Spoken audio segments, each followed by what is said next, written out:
नमस्कार, आपण पाहता जनसेवा न्यूज. मी मुख्य संपादक गणेश एम जलवाड. आज दिनांक 11/4/2025 रोजी आम्ही नांदेड, उमरी, नायगाव, धर्माबाद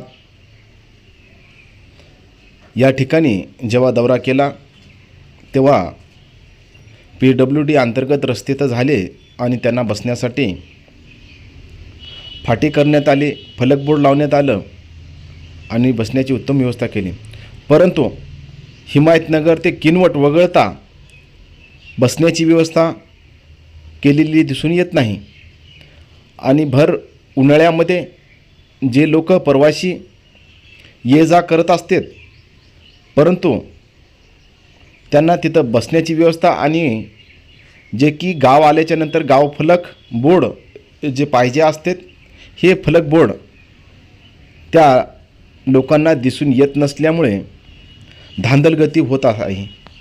आणि यामुळेच बसचालक किंवा अन्य वाहन चालक हा बी विसरबळ होत आहे. जेणेकरून बुरकुलवाडीला थांबणारा प्रवासी हा इस्लापूरला थांबत आहे किंवा इस्लापूरला थांबणारा प्रवासी हा पांगरीला थांबत आहे. अशी द्विगती होत आहे.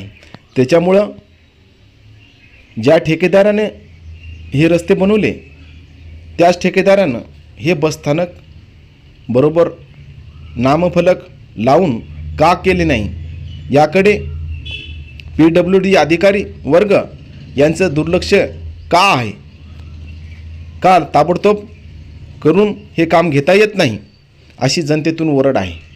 त्यामुळे एकीकडे हेवा एकीकडे दावा अशी परिस्थिती नांदेड जिल्ह्यामध्ये पाहायला मिळत आहे.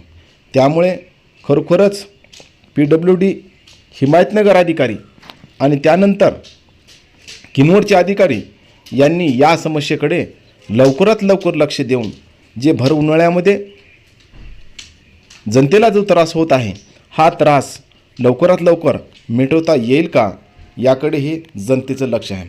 ज्या लोकप्रतिनिधीला जनतेने निवडून दिले, या लोकप्रतिनिधीलाही अशी व्यवस्था जी दिसून येते, परंतु त्या व्यवस्थेकडे कानडोळा करण्याचं कारण काय आहे, असाही जनतेच्या मनामध्ये प्रश्न घोळत आहे.